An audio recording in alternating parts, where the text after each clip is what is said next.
Well, Shabbat Shalom. Shabbat Shalom. Last Shabbat, last day of this particular year on the Gregorian calendar. I think in Sam's email announcement he said something about it's almost the New Year. Which one we don't know because we get to celebrate lots of New Years, which is kind of fun. It's the solar one. Yes, this is so for this particular New Year, it's the end of the year. And in a few months, we'll have another one when we get to Passover. Yeah. And then a few months after that, we'll have another one when we get to Rosh Hashanah. It's brilliant. So it's kind of, I feel like it's kind of like, I kind of like all the New Year's. It kind of is like a good like opportunity to like reflect and like set goals and move forward with the Lord. So maybe we need New Year's every couple months anyway. Did you ask for a word? I have not spent a lot of time asking the Lord. I usually get a word, but usually I've stopped asking until like the 31st or the 1st because he never will give it. He never gives it to me early, ever. I get mine during Rosh Hashanah. See, I know a couple people who get them then. The Lord, without fail, did the 31st or the 1st. But if I sometimes have like started asking at the beginning of December, nothing. He drops it on me at the very end, so I'm like, all right, I'll just wait. Take your time, Lord. I'll just wait. Apparently, that's how we're going to do it. So I'll just wait for that. Okay, so we of course didn't have Torah study last week because of we just decided not to Christmas. add another thing with Christmas and all of that going on in Hanukkah. And I know Johannes led a couple weeks ago. I wasn't in here for most of this, but I know there was quite a discussion about Judah and Tamar, which is a difficult and yet very important story. Yes. So right now, we're coming quickly to the end of Genesis. There's one more portion in Genesis before we start dealing with the Exodus story. Which basically becomes the template for the rest of history. But right now we are kind of coming to the end of this narrative about Joseph.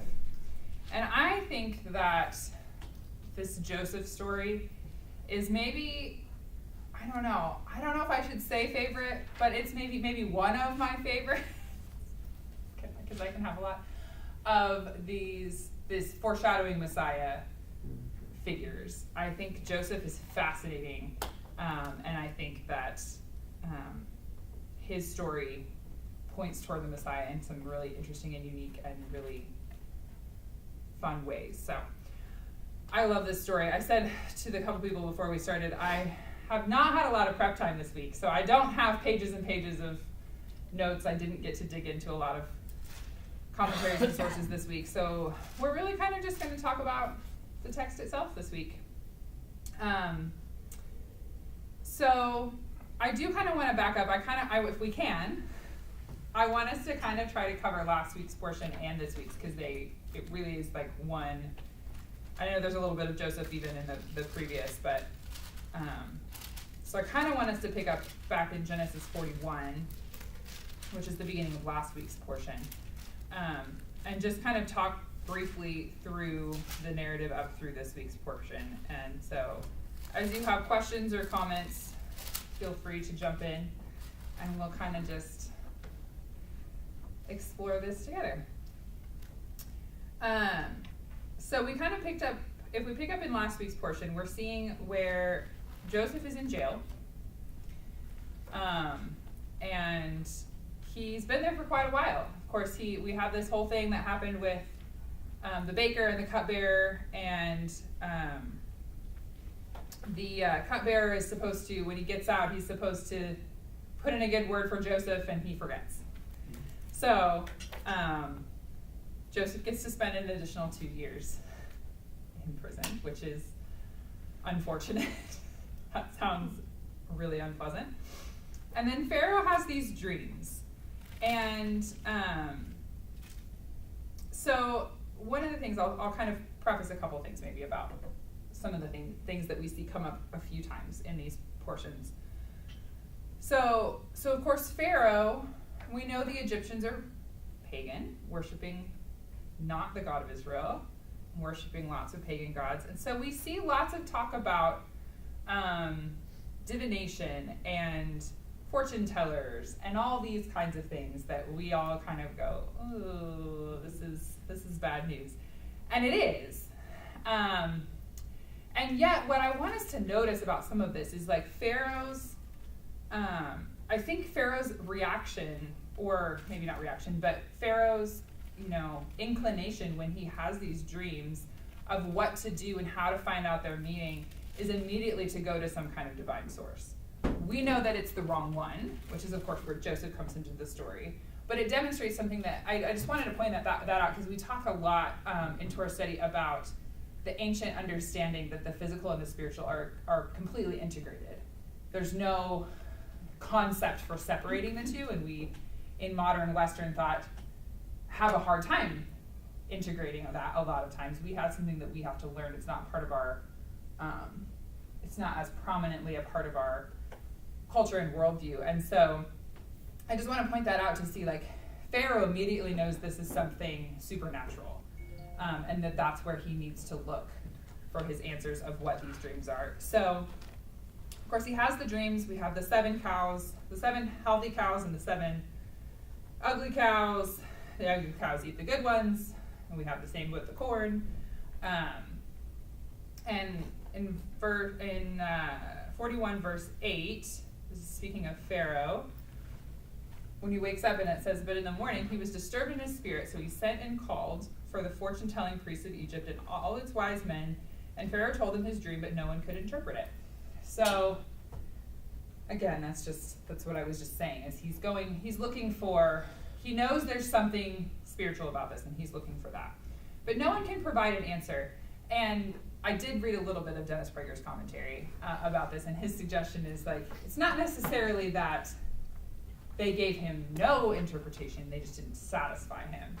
Now, whether that means, again, and we don't have a lot of detail about what that means, and so this is all conjecture a little bit, but so whether that means Pharaoh just didn't like what they had to say, and he's looking for something more favorable, or whether it just, he could somehow sense that they're kind of grasping at the air.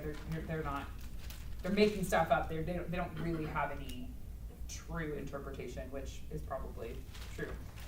Nevertheless, this opens us up to Joseph, and of course, this cupbearer happens to remember his promise at a very opportune time, and tells about this. And so Pharaoh sends for Joseph, and Pharaoh sends for Joseph. He comes, and Joseph's response to Pharaoh,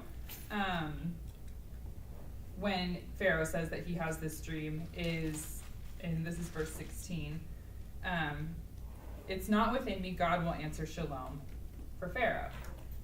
So he is saying, and I want to so think back about the dreams, the previous dreams that Joseph was interpreting with his brothers, which ultimately is what got him in this Egyptian slave situation in the first place. Because one of the things I like about the Joseph narrative is we see progression of maturity in lots of people.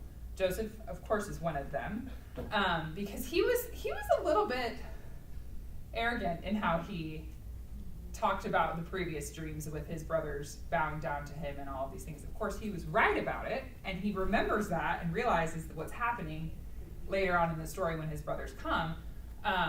But he maybe has learned that his delivery matters. Yeah. So I like these moments when we get to see people progress, because I think that that's actually one of the important things about how we see some of these people in Scripture, because we tend to there's all these lists that you can go through of all these people and all their failure, right? And yet God still used them. And yes, but also I think if we look at a lot of these people, we look at Moses. Yes, Moses committed murder, and he was a prophet like one that Israel has never seen until Yeshua. And yes, David committed adultery and murdered. and yet he was a man after God's own heart. And it's like, yes, those things are all true. But I think what's more impactful and what's actually more important is when we look at the trajectory of these people's lives. And yes, they mess up. So do we, you know? But the issue, the whole thing is like there's repentance and recommitment.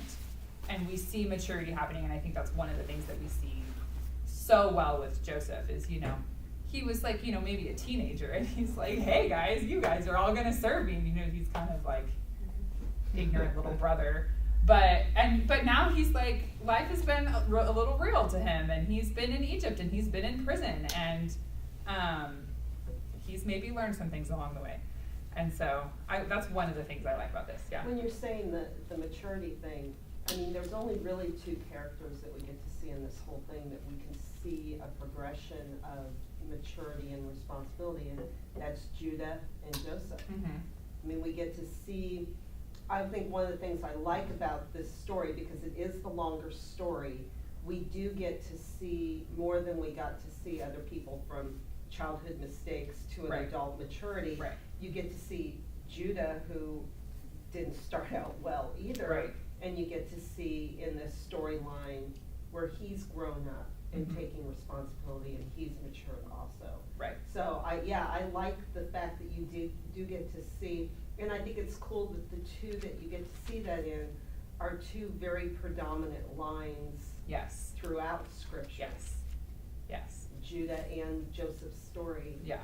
The Benjamites and. Right. Yeah. Right. I Yeah. think it's unique that we, to your point, we see the fruit Mm-hmm. Mm-hmm. of maturity Mhm. in Judah and in Joseph, Mhm. Yeah. because just coming over here this morning, I was listening to a podcast study on the fruit of the Spirit, Mm. and fruit can't be purchased. Mhm. It has to be grown, Mm-hmm. and we see that growth Mm-hmm. in these guys. Mm-hmm. That's good. Yeah, that's really good. And I think yet another reason, maybe this whole time is just going to be me telling you all the reasons I love Joseph. But I mean, I think another thing I like about it is we are like you're saying is like so the Joseph narrative is the longest singular narrative of a singular person in Genesis. You know, we have, I don't know, 12 chapters or 15 chapters or something like that, whatever it is, from when we start with Joseph to kind of basically the end of Genesis. And so we're really hitting this point where we kind of start to slow down. Because that's, I mean, for me, that's always one of the hard things about Genesis is it's like, you start with creation, and by the time you get to, like, from Genesis 1 through 6, you have probably a couple thousand years, and you have the garden, the perfection of the garden, all the way to evil so strong that God wants to destroy everyone on earth. And I'm like, can we slow down a little bit? Hold on. Like, runs away with you. But then we're kind of getting to this point where now we're starting to slow down, which is significant because, of course, we're about to get into the Exodus, and really the rest of the Torah we're going to spend with 2 generations basically of people, but we're going to spend with Moses' lifetime, which ends up including the generation that comes out of Egypt and then the second generation that's going to ultimately inherit the land. But we slow down so much and spend the rest of the Torah with these people. So Joseph is kind of like we're gonna slow things down, we're gonna pivot a little bit, which again, this continuing with that theme of seeing maturity, that's something we very much see through the Exodus narrative and through the wilderness accounts. It starts to be this, we start to see very much in Exodus especially the fathering of the Lord with the Israelites. And I think that in some sense, I think we see that a lot with Joseph. He very much kind of, even though he's the younger one, his father is still living, he kind of takes on this fathering role for the family, which is really interesting to see. Okay, so of course, Pharaoh recounts his dreams. Joseph interprets them to have the 7 years of abundance, 7 years of famine, and ultimately Pharaoh, that apparently satisfies Pharaoh.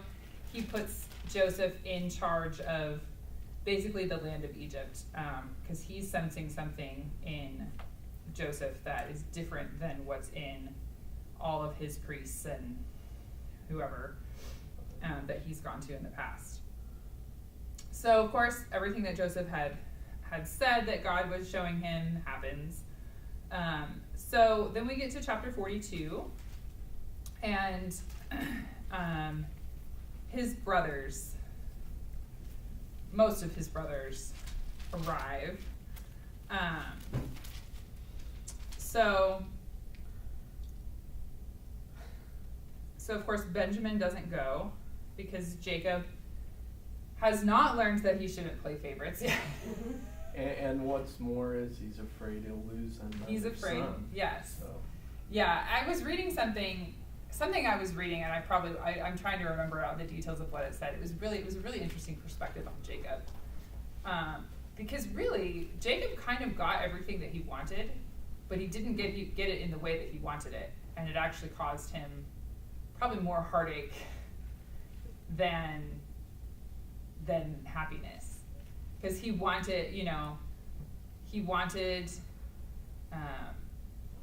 Rachel and gets Leah. And he wanted and then he loses her. He loses Rachel at a younger age. It just all of these things that he wants.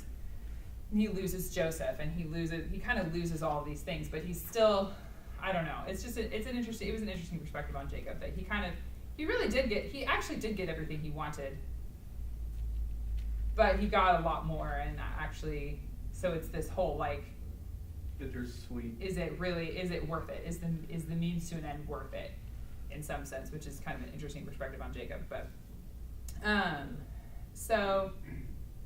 anyway, so he's worried he's going to lose Benjamin, so he keeps him back and sends the rest. And so what do you think about? I think this is really interesting because this happens a couple of times, of course, where they, because of course the brothers end up going twice to get food, and both times they pay, and Joseph hides the money back in their packs and makes sure it's discovered. I don't know. Anybody have any thoughts or comments about that? I think it's just a really interesting pattern. I'm kind of like, why do you need to do that? It's like, why are we belaboring all of this? What's the purpose of testing them?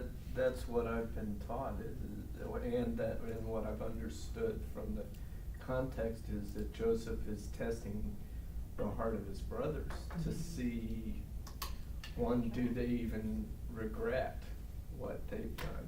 Mm-hmm. If they do, have they really changed to a point where he can say, look at what God has brought forth because of what you did.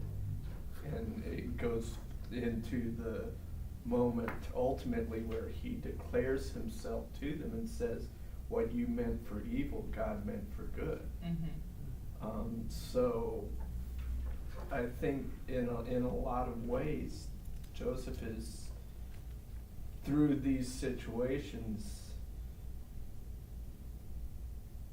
whether they know it or not, he's challenging them to test where their heart is and say, are you really sincerely repentant for what you did? Mm-hmm. Especially when some of them were arguing against it to begin with. Mm-hmm. Yeah. But it's not really, they don't know. They don't know. Yeah. Right. So perhaps it's something to do with the father and their loyalty to him, and he's testing to see, because they took one of his sons and got rid of him. So, mm-hmm. What is your loyalty mm-hmm. to our father? Mm-hmm.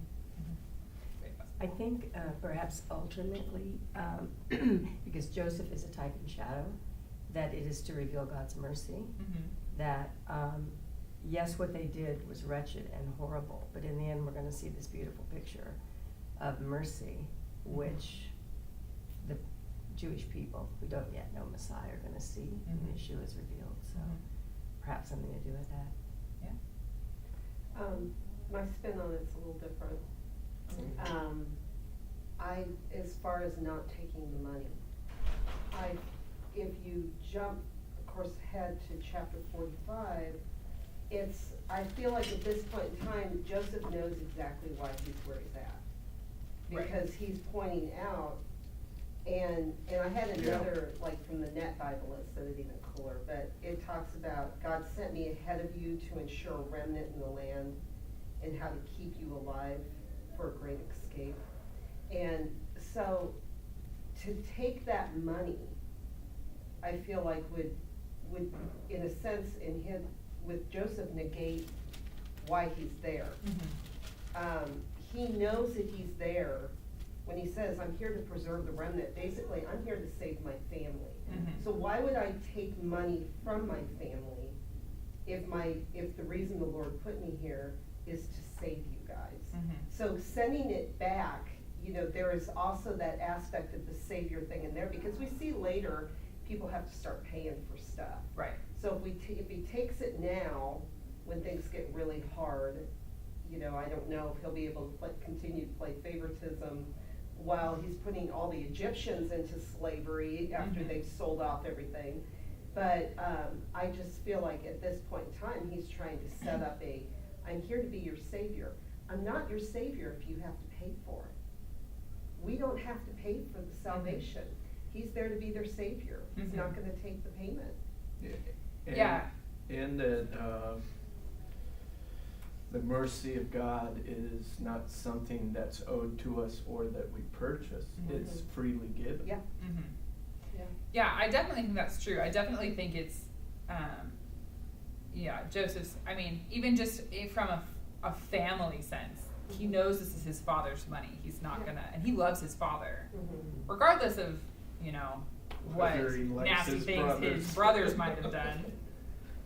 Which I do think there is an element to testing his brothers' hearts in this as well. I think everything that was said, I think is all part of. I think this is, there's a lot going on here. But ultimately, he loves his father, and he's not going to take his father's money. And also, like you're saying, he knows why he's there, and he knows, I think. Again, this is a little bit of my imagination coming into play, but I kind of imagine Joseph has ongoing dreams and dialogue with the Lord in some sense. So I feel like there's maybe more to Joseph's history with the Lord, and like even prophetically being able to understand what's going on around him, that he's able to quickly discern when his brothers show up. Oh, this is why I'm here. Because it doesn't say when he prophesies basically and interprets this dream that the famine is going to cover the world. There's different interpretations on what the world means there. But conservatively speaking, the Middle East. There's no, we don't have any indication that he understands that to mean that this is going to impact his own family. We don't have any indication that he sees that, but I think we can see from how this plays out that as soon as his brothers show up, he's like, he discovers that reality. This isn't just about, earning favor from Pharaoh and trying to stay on Pharaoh's good side so he doesn't end up back in jail or dead. This is actually about saving his family. Because I think we can also assume that he knows the history, the covenantal history of Abraham, Isaac, and Jacob. His father has probably told all of his sons, particularly Joseph as the favorite, of what the covenant and the promises of God are. So it seems reasonable that Joseph is understanding how this works. And also, because remember that part of the covenant and the promises made to Abraham did also include this little heads up of, hey, your descendants are actually going to live in another land for 400 years. Which is difficult to deal with. God's saying, I'm going to give you this land, but you're gonna have some time away for a while. Yeah. Mm-hmm. Well, a couple things. One, when you suggested, because I think that just makes sense, that he had a relationship with the Lord, and the Lord was teaching him, because it does say in 39 at the end 2 things, but the Lord was with Joseph and extended kindness to him and gave him favor in the sight of the chief jailer. And at the end, Joseph, well, just the tail end of the last sentence of that verse, because the Lord was with him, and whatever he did, the Lord made it prosper. So I'm sure he sensed the Lord's nearness in that situation. And it is pretty fascinating to consider what you said about him knowing the history of the prophecies and the covenant, and dawning on him at whatever point, oh my gosh, I'm a player in that whole thing. Yeah.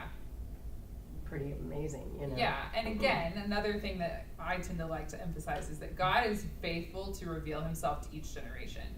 Because I think we can all relate to that. Like, you grow up knowing some histories or some stories, but when you find yourself in a certain situation, you're like, oh, right. It's almost like the first time you've ever heard it. You might have heard stories about this type of thing your whole life, and then all of a sudden it's your turn, and you're like, oh, I get it now. Yeah. So that tends to continue to happen. It's like hearing stories about the heritage of your family, and then finally actually walking in the place where that heritage was created. Like the Jewish people finally returning to their own land. Or for me personally, like, I mean, and I literally experienced this just a few weeks ago, actually walking in the land in Puerto Rico where my family lived when I was a very young child for the first time since we lived there. I actually experienced literally walking in the place that I'd heard about for years, but didn't have any real memory of. Right. Yeah. And it's that experience that gels the reality that you're walking in much more than just your own experience. Do you, with him interpreting the dreams and then them forgetting them, you know, like I said, unfortunate, but Joseph knowing this story and his love for his father, do you think, if this is something that came up in my mind this time when I read through it, if he had been remembered, if that guy had remembered and had gotten him out of there, do you not think Joseph's first inclination would have been, I'm going to go back to my dad and I'm going to go back to the land? And he wouldn't have been where he needed to be. I mean, because ultimately, if he had heard the stories, he loved his father. Who wants to hang out in the land that you've been jailed in forever? His heart desire was probably to go back to the land of the covenant, go back to his family. And so if he had been released from jail, he may not have been in the position he needed to be to deliver his family. He would have probably, I mean, I would have bolted out of there as fast as I could run away from these people that have jailed me. True. So I think that longing, there probably was a longing, because it even shows at the end, please take my bones. I mean, it's like Joseph settled and realized, I'm never getting out of here alive, but I'm here because I'm supposed to be here, but don't bury me here. Still, you know. Right. Let me be buried in the land. Right. Which does show that commitment to the land, which is a really important piece of that covenant. Yeah, and I think along kind of that same line of thought, another possibility, if he had gotten out of jail, is depending on his level of fear of his brothers, if he didn't go back to his father, maybe he went somewhere else entirely. Yeah. Which is also problematic on multiple levels. So yeah, I think what you're saying is good, and I think yet another thing I think I like about Joseph is he's willing. His first inclination, at least at this point, having had some maturity built up in him, his first inclination is to give God the benefit of the doubt. You know what I mean? Like that he's willing to see, yeah, I was in jail for a long time. That kind of sucks, but he had favor there. Yeah. You know, like, so yes, he was in jail, but his life in jail probably was not as bad as most people's life in jail. But I think he's willing to give God the credit, which I think is also a significant thing, and is another thing that points to what it makes me think of is it makes me think of Yeshua in the garden, as if you know, if there's another way, Father, let this cup pass from me, but if not, I'm willing to do that. You know, like that, like Yeshua's obedience to the Father is willing to believe that, as terrible as what he's experiencing is, as painful as it is, he's willing to trust the Father that it's the right thing. And I think we see some of that in Joseph too, that he's willing to see, yeah, this kind of sucks. Yeah. But I'm willing to believe that what, you know, this is going to be turned for good. Like the Lord, like this is how, this is actually how his family is preserved. Yeah. Well, and if we accept and agree with the idea that Joseph is a prefiguring of Yeshua, then Joseph going through what he suffered for the sake of the salvation of the known world at the time is a perfect picture of Yeshua going through what he suffered to save all of the world for all time. And it strikes me too that Joseph knew from his experience of favor with the commander of the prison that God's favor was resting on him, but he didn't know for what purpose ultimately until he first saw his brothers. Right. And went, oh my gosh, that's why God's favor's on me. That's why the commander of the prison recognized it. That's why Pharaoh recognizes it. Is that I'm here for a greater purpose. Yeah. Yeah. I think just having the story too is a blessing of the Lord for us, because we're able to see clearly that 2 years remaining. I do believe it speaks of the sovereignty of God. God sovereignly For sure. prevented him from being Right. and being released. He wouldn't have been there to interpret Pharaoh's dream and all the things that happened. But I do think it's so helpful, because when we are in a trial of any kind, if we can trust in the goodness and the sovereignty of God, that he has a reason, Yes. he's got a timing, and his ways. He doesn't always show us exactly, oh, it's going to be on Tuesday, the Right. 21st, that you're going to be released, you know. Right. But Well, yeah, trusting him, and just imagine the contrast between Joseph, these dreams that Joseph is going to be ruling over his brothers, to he's yes. in prison, in slavery in Egypt.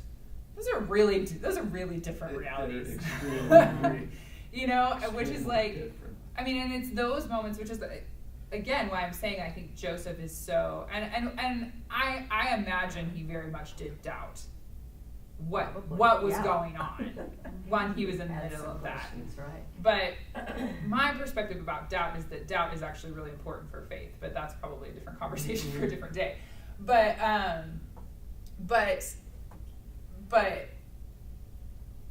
again, like it's that whole, like, if God said it, he's going to make it happen, because again, there's this integration of the spiritual and the physical. So on some level, not that doesn't mean you don't have to be obedient, you don't have to do you don't have to do anything. It's action and obedience are still very much required. And yet, there is kind of this intrinsic yielding to God's going to do what God's going to do. And I think that's one of the amazing things about these stories that we have too. Well, and keeping up your relationship with the Lord throughout is what gets you through the doubts. Yeah. And Yeah. hanging on, Yeah. and surely there's something that's going to happen for all of us. Right. And if there is no doubt that drives us to ask questions of God, then there's no learning. There's no seeking God. There's no answers that help us grow. And I think that's where doubt is useful. And recognizing that Joseph had doubts, recognizing that Yeshua had enough doubt to ask God to take away that cup. of God's will if he were willing. I mean, that's a significant doubt. And yet Yeshua said, your will be done. We can say to God, your will be done. Right. Yeah. Yeah, and it's like, I mean, the other stories that come to mind are even, you know, like,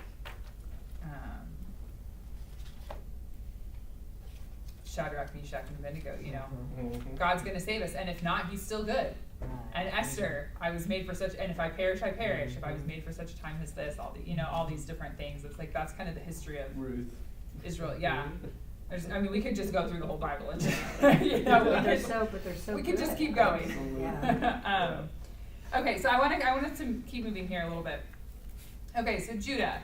So we mentioned earlier that Judah is kind of this other person that we get to see some significant growth and maturity in, which is especially significant considering that whose line does the Messiah come through?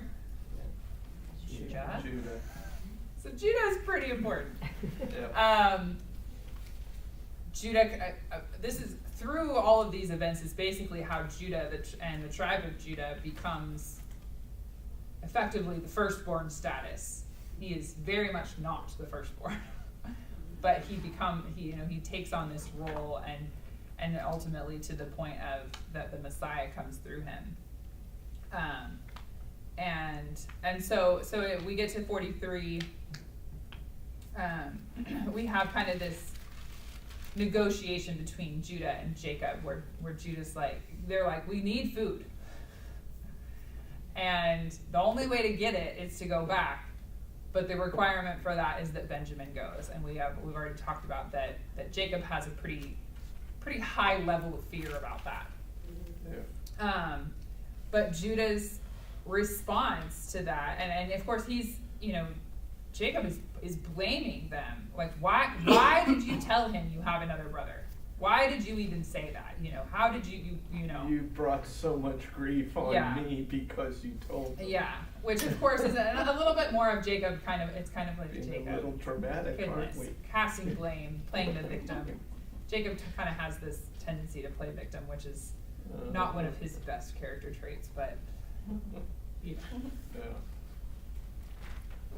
But anyway, so Judah's response is, which is interesting too. I want to start. I'm going to read a few verses here. So let's do verse 6. So then Israel said, "Why did you do evil to me by telling the man you had another brother?" And they said, "The man questioned particularly about us and about our relatives, saying, 'Is your father still alive, and do you have a brother?' So we spoke to him on the basis of these words. How could we possibly know that he would say, 'Bring your brother down'?" Then Judah said to his father Israel, "Please send the boy with me, and we'll get up and go, so we'll live and not die, we and you and our children. I myself will be his pledge. You can demand him back from my own hand. If I don't bring him back to you and place him before you, then you can blame me all my days. If we had not delayed, we could have returned twice by now." So then, of course, Jacob, of course, agrees, but he's also like, take all the things. He's like, he's gonna cover all of his bases, basically. He's like, we're gonna give everything we can to make sure that they're gonna let my sons go so they can come back. So he's if he has to, he'll buy all the favor he can get. Right. From Pharaoh. Yes. Which I can't say I blame him if he has all of this available and that's so important to him. I guess I can understand it. So, but of course, this is Judah's basically saying it's on me. If I don't bring him back, this is on me, and all of that, and being willing to take that. And of course, Judah is very aware of how his father feels about Joseph and Benjamin, and the significance of that. So that's a really big deal. How long of a gap had it been? Because Simeon's in jail there. Mm-hmm. Because we see before that, Jacob's upset and says to them, "You've made me childless. Joseph's no more. Now Simeon's gone." Mm-hmm. So Which might and be the next rest of the time brothers. you'll take Benjamin, you know, it's like, It says return twice by now, Yeah. so what is? yeah. it was- How long would it have taken for them to go to the land, Yeah. the land of Egypt and come back? Yeah. That's a significant time period, but it's not explained as to how long that is. Right. So. Yeah, I don't know, cause I don't remember that I also don't remember that we know exactly where in the land they live. yeah. Mhm. Because it would be a big difference, you know, if they live Mhm. in the south of Israel, it's a much shorter journey than if they live in the north or something. And I don't know that we know that. If we do, I don't remember it But right it would certainly be months. I Well, would it said, think. plus their grain was gone by then, so everything they had So- brought back, Yeah. he didn't go back again. But I kind of got the impression that Jacob had already written Simeon off as dead also. Yeah. Yeah, I mean, yeah. and- Until he says, may you bring your other brother back too, Right. you know. I mean, I think I think that he. So the way I read the story, and this is probably there's some different ways that you could look at this. So I'm not saying that my way is the way. The way I see that is, once they go and leave Simeon, and the requirement is that Benjamin go. Jacob is so attached to Benjamin that unfortunately he's kind of willing to sacrifice Simeon to keep Benjamin. So I think Jacob had no intention of any of them ever going back, and that he was just, so I think he considers Simeon as dead because he never expects that they're going to go back. So that's kind of his sacrifice in some sense to keep Benjamin. And I think the rock and the hard place for Jacob is this: if he doesn't send Benjamin back, and they run out of food, the whole line dies. Right. So he was eventually forced to allow Benjamin to go if the whole family was going Right. to survive. Yeah. And that's the Yeah. struggle. That's what he yes, for was sure. afraid I mean, of. he is reasonable to the extent that he's unwilling to let his entire family, which we're going to learn in this week's portion, is 70 people at this point. He's unwilling to let all of them die at the sake of one. Yeah. Which is, but you're saying like there's a lot of wrestle, there's a lot of tension, there's a lot of emotion that goes into something like that. I can't help but keep coming back to the correlation between Abraham and Isaac and saying, are you willing to sacrifice your beloved in order to save the Right. family, save the Right. family line? Right. And then that correlating to Yeshua and his sacrifice of the father's beloved Right. to save the family, Right. the greater family. And, Jacob and all the brothers, kind of resist at first and don't accept that at first and play the victim card, like you said, instead of, like Joseph and like Yeshua, submitting Right. and accepting God's will Right. and allowing that sacrifice Right. to save the family. And ultimately they do submit, so it's Right. that redemption and that.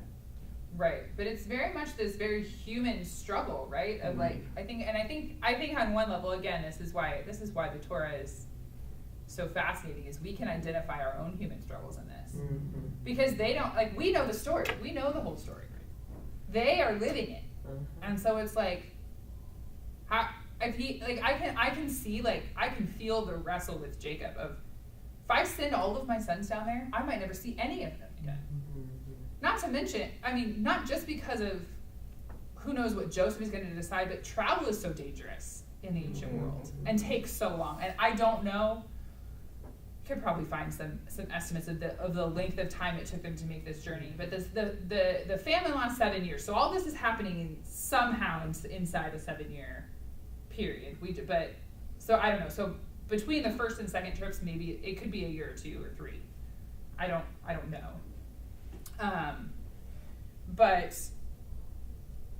But anyway, so let's keep going. We're almost to this week's portion, guys. We're gonna get there.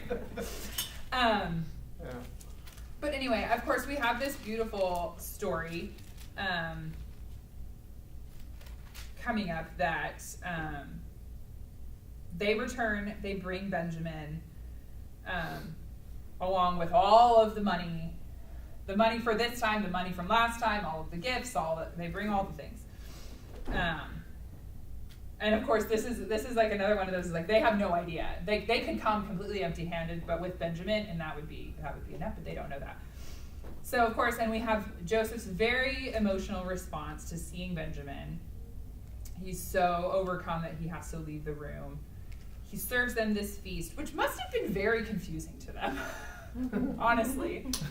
Like, you don't often travel for months to buy food and get served a feast. Like, it's a very strange thing.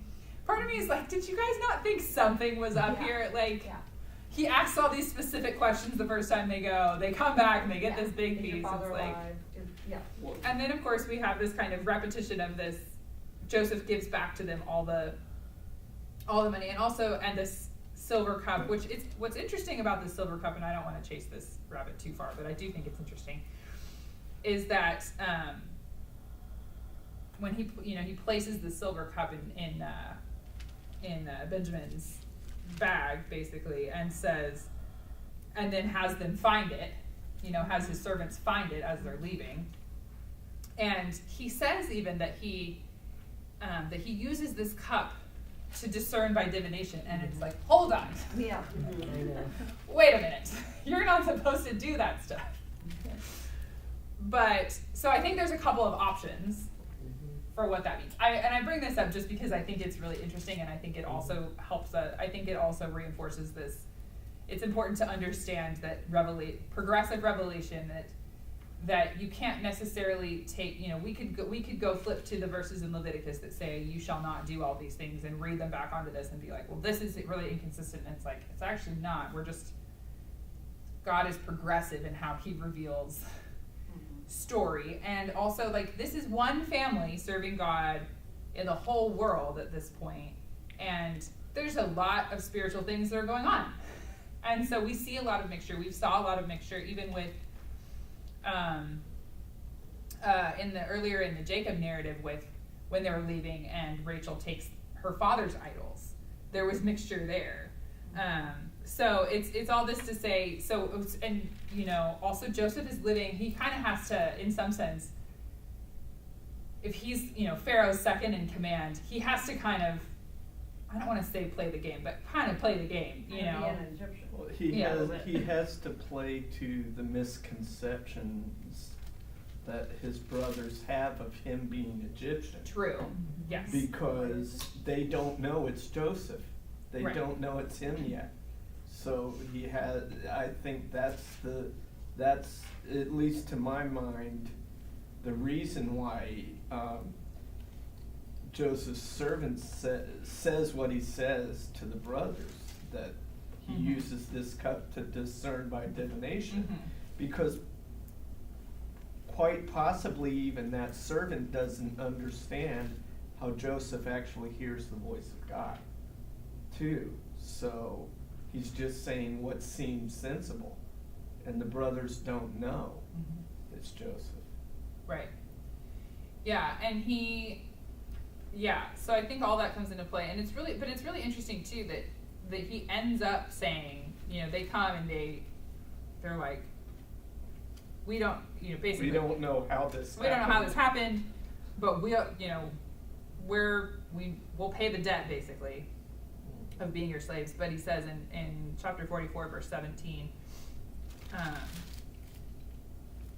Joseph is saying, but far be it from me to do this, the one in whose hand the cup was found, he will be my slave, but you go up to your father in peace. So of course,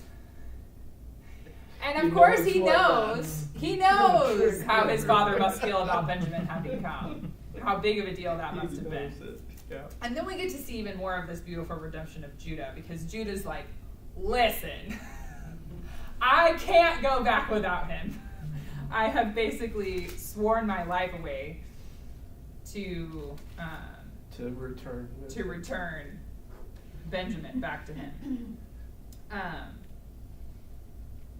So and of course that's the point. And I think kind of some of the things that we were mentioning before kind of come into play with some of this too, is like he sees the maturity, particularly in Judah, but on some level, probably with all of the rest of his brothers as well, that they do love and honor their father, regardless of how they must feel, because like that's another point of tension that we could explore as well, of like all these other brothers knowing how much favoritism Jacob plays for Benjamin and for Joseph, and how he's grieved Joseph still all this time, that they're still willing to basically lay down their lives unto honoring their father, which is pretty amazing. And of course, at this point, Joseph is kind of at the end of himself, and he reveals who he is to them, and goes and basically persuades them to go and get Jacob and bring him down. And that's something I want to talk about in our last little bit of time. I want to talk about Jacob going down to Egypt, because this is an interesting story. So I'm going to go to 45. Verse 9. I'm going to skip a little further, actually. Okay. I'm going to go to...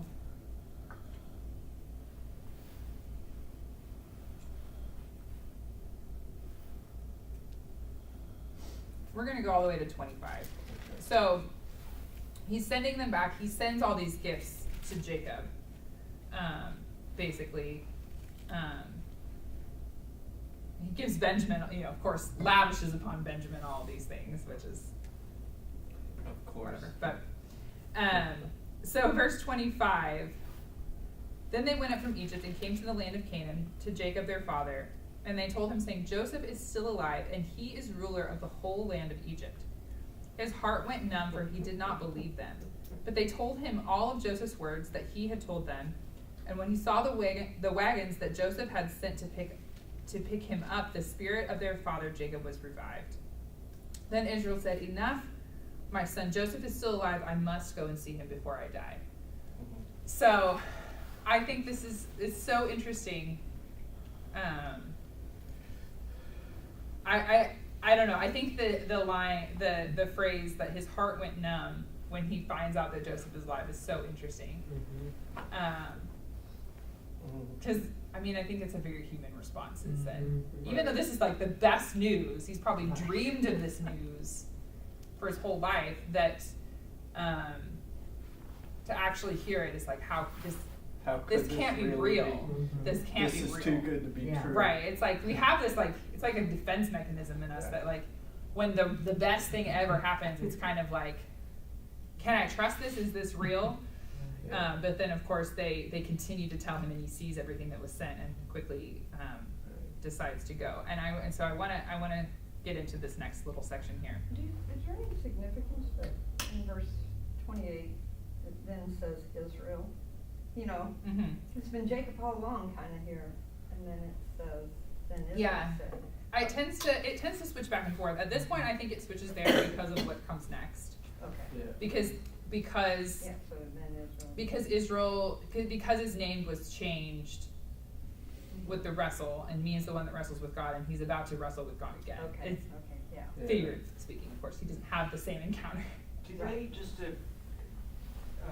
do they do that because everywhere else in the Bible where God changes the name from Abram to Abraham, from Sarai to Sarah, they stick with that It new stays, name, but with Yeah. Jacob they don't. So is it only for context, so we know if they're talking about Israel as a nation versus Israel as a person, in which case they refer to him as Jacob? Because that's the only place I find that they don't go Yeah, on the it is kind of the only name change situation where they don't stick with the change. I wonder if it isn't because it's referencing Israel as a specific family.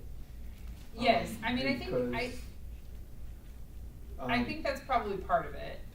I don't fully know the answer why they switched, but it is really interesting. Right. But I think it has to do with Israel, because Israel is about to become the nation. So I do think that there's probably some logic to he's Jacob when it's his family, and it's Israel when we're talking About the future kind of. about, you know, these things that kind of The immediate impact future. the future and the future. nation, what is to become the nature of Israel, or the nation of Israel. I Yeah. think too, for me, what's interesting with that last little end part of 26, where it refers to Jacob's heart going numb because he couldn't believe what he was hearing. What struck me in that is that Jacob was probably dealing with a certain amount of unnatural grief from Mhm. the moment he saw the evidence that Jacob had, in his mind, been murdered by a wild animal, to the point where he hears Joseph, that he's alive again. Mm-hmm. During that entire time, however long that was, probably at least a few years, Probably 20.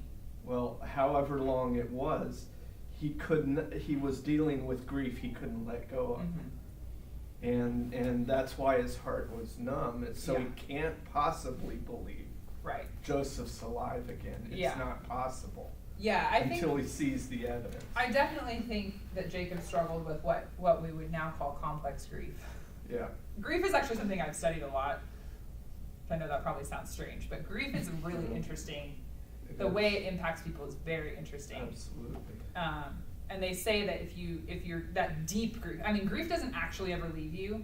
Like, you don't ever, like, something that you deeply grieve, like, it actually doesn't ever leave you, but you learn how to function around it. And you might have moments of, like, deeper sorrow over that event throughout your life, but you don't stay in that place. But if you stay in that deep grief place longer than about 6 months, they start to call it complex grief. And it can have some pretty severe Devastating implications on your impacts. life. So I definitely think that Jacob struggled with some pretty complex grief. Yeah. Going back to even what I was saying about Jacob earlier is, like, Jacob got everything he wanted, but he also got a lot of things he didn't. And I think that tension that contributed to his kind of state of being and really kind of messed with him. Right. And what's beautiful to me too is that ultimately, as Jacob does return and actually sees Joseph again with his own eyes, you see I think you could say you see a third person in this narrative grow and become more mature. It's Jacob who ultimately becomes more mature as he sees how God's not only redeemed his son and his family, but all the nations that were impacted by Joseph doing what he did under Pharaoh's leadership Yeah. to preserve and save nations. Yeah, and I think also this encounter that Jacob has with God in chapter 46 also plays into his growth, and which really I think is partially even being able to move beyond that grief. So in chapter 46, I want to read a little bit of this. So Israel set out along with everything that belonged to him. When they came to Beersheba, they offered sacrifices to the God of Israel, or to the God of his father Isaac. In visions of the night, God said to Israel, "Jacob, Jacob," which is interesting that God calls him Jacob there, but whatever. Hineni, he said, "I am God, the God of your father," he said. "Do not be afraid to go down to Egypt, for I will turn you into a great nation there. I myself will go down with you to Egypt, and I myself will most certainly bring you up. Joseph will put his hand on your eyes." Okay, so there's a lot of significance in those 4 verses. So the Abrahamic covenant has 3 main parts, right? Land, seed, blessing. You guys have heard me. Some of you have heard me say that a whole lot of times. What was Lori's the second one? Lori's like, uh-huh. Oh, seed. So at this point, Jacob is living in the land, right? So Abraham was called and went to the land. Isaac is the only patriarch. Isaac lives in the land his whole life, and he is actually commanded to not leave. That's why someone else goes and finds Rebekah for him. He is not to leave the land. So Jacob, now, this is difficult, Because this prophecy, if you believe that God is who he says he is, this prophecy is a big deal, and that this land is to be yours, and then and it's not like some of us are going to go, the rest of you are going to stay and hold on to this part, and manage this land for us. They all left, and they took everything with them. Yep. They know that land is not going to be there waiting for them. Like this is like we've talked about. This is the wrestle and the tension of the nation of Israel that we're still dealing with. Is that when Israel's not in the land, other people live there. Yeah. Even while Jacob's family was living in the land, other people lived there. God didn't like put a fence around it and say, I'm setting this aside. When you're ready to come back to it, I'll open the gate and it'll be there for you. Other people live there. And that is still the problem. Yep. But, or that's still the issue that is being wrestled out currently. So you can imagine, again, another point of tension and wrestle for Jacob, whose name has been changed to mean that he wrestled, the one who wrestles with God, that he's leaving this land that was promised. And it's kind of like, there's 70 people at this point. Like, 70 people is not enough to leave and then come back and reconquer land, right? Right. So that, I think, it plays into, again, why God is in some sense restating this promise to him of saying, hey, listen, this promise is not null and void. Right. You're going to become a great nation, and then you're going to come back to this land that I promised you. I still promised it to you. Mm-hmm. So, and he's also very kindly saying, you're going to see Joseph, and you're going to be with him the rest of your days.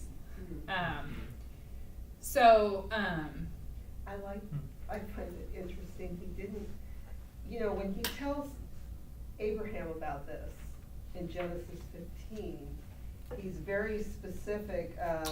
Know for certain that your seed will be strangers in the land that's not theirs, and they'll be enslaved and oppressed for 400 years. But I'm going to judge the nation they'll serve, and afterwards we'll go out with many possessions.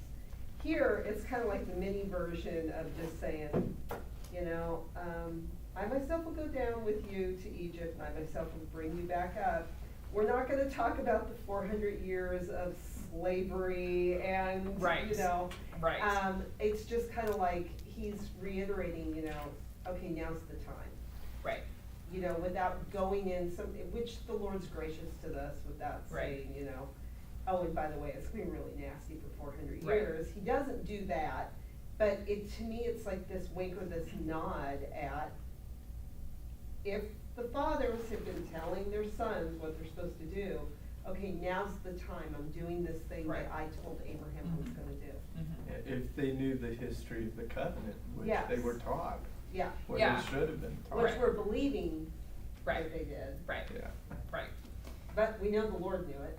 Yeah. Right. He just retold it. Exactly. Yeah. Exactly. So, and the other interesting thing about what God says to him right here is that he is, this I myself is like a really strong phrase in Hebrew. And so, and he's saying, I myself will go down with you to Egypt. So another thing about, this is another one of those, the Torah is showing that the God of Israel is categorically different from any other God, is that God is going to go with them. So the main way that God's functioned at the time was that they were tied to a place.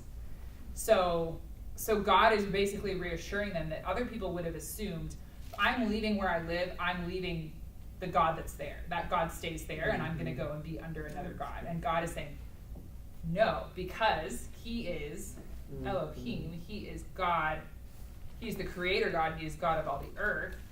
He's not tied to time and place, that he is going with them. So he's tying his presence. So this is, again, another one of these that we don't see as much because we don't study ancient gods and culture, and I'm not saying that you need to dive into that. I'm just pointing out that this is, the ancient people would have seen this, is that God is tying his presence to a people and not a land. Right. However, he also is tied to a land. He ties himself to the people first. Yes. Before he ties himself to a land. Mm-hmm. That's just such a good insight, and just good to hear again and again, because in our journey of faith, God is often calling us out of this whole comfort zone, Right. family, those who leave your family or houses and all that. But the good reminder that Yeah. we want to be where God is, not back there if he's Right. going to be here. Right. So, Right, which again, it gets reinforced even in the wilderness narratives, right? It's like they Yes. move with the presence of God. The presence. They of follow the reality. cloud. yeah, Yeah. amen. So it is time for us to end, but I want to give you one more little thing just because I love this. It's another thing I love about this connection. But ultimately, just kind of summarize the last couple of chapters of this portion. Of course, they come down, and it goes really well for them, right? Like, even though they know this prophecy about the 400 years, this starts off really well. They get Goshen, they get this great land. Favor. They get to do like whatever they want. Pharaoh's like, sure, your family can have anything you want. Sounds great. And so it goes well for them. And of course, we'll find out the next couple portions over time that changes, particularly after Joseph passes away. But God does fulfill what his promise was, and they start to multiply and they start to become this nation instead of just this family as they live there. So the last little connection that I want to make is that I think is really fascinating is, and I would encourage you to do this, is to go and read Stephen's speech or Stephen's testimony in Acts. Starts at the end of Acts 6, but mostly 7. Acts 7, and it's really so Stephen is kind of known as the first martyr, but Stephen gives this great treatise. He's standing before the Sanhedrin, and he's shining with his face shining like that of an angel, and he gives this testimony of the Lord, which I think is the best summary of the Torah ever. I love this chapter. I wrote a paper on this chapter for a class at one point because I love it so much. But he includes a decent amount about Joseph, which typically, you see references to the patriarchs, but he really emphasizes the significance of Joseph and how God used Joseph to save his people. And not to mention, like I said, it's just a really great summary of God's faithfulness. And of course, at the end of it, Stephen is stoned. So it's such this picture of like glory and the faithfulness of God. And part of what he's pointing out is that there's always opposition to the faithful ones, as then is demonstrated by the fact that he's stoned to death, which also becomes our introduction to the Apostle Paul, which is a very interesting progression in the Book of Acts. I love the Book of Acts, so sorry I have to give a little plug for that one, but I would encourage you to go and read through some of that, because I think even also like we focus so much on the Torah, but of course our whole reason for studying the Torah is to understand that Yeshua comes from it, and I think that chapter 7, Acts 7 is just really like a really good, like we see a lot of the principles that we talk about when we study Torah expressed there to the glory of Yeshua, and I just think it's really fantastic. So I'd encourage you to read it if you haven't read it for a while. And it's interesting to me too that's in the foundational experience of the first Messianic communities too, that the Messianic communities are reminded, hey, we're communities of Torah as well. Right. And something else that just intrigued me in what we were looking at too is that right at the end of Jacob's life, he blesses Pharaoh, which is the favor of God being shown by Pharaoh to God's people is also God showing Pharaoh favor. Because Jacob blesses him. It's only after that Pharaoh dies that everything starts to change badly. Yeah, it's really interesting. I need to look up where the passage is. If there's a passage somewhere, I honestly just can't even think about where it is right now, that basically is like a blessing of Egypt because Egypt preserved the people of Israel, which is really interesting. And even still, I don't have answers for this. This is just a or kind of a random thought from my brain for you. Is I still think that there's some kind of interesting connection between Israel and Egypt, even in the spirit. Yeah, and there's another one too. I think it's not as I don't know. Anyway, but Yeah. But basically this whole point of like, Israel needed Egypt to survive, which is really interesting because of course we always paint Egypt in this negative light. And I'm not saying they were good people, but I'm just saying like, there's some interesting correlation there, and I think, I don't know, I kind of feel like as history continues to progress, that that will come into play again. I don't know what that means. Don't like, nobody please come and attack me for what I'm not trying to like say anything definitive about this, but I'm just saying there's this interesting correlation between Israel and Egypt, and I don't know that I think it's done. So, but that's just my own little They were part inkling. of the birth of the nation. Mhm. Yeah. Yeah, for Beginning sure. of the nation. Yeah.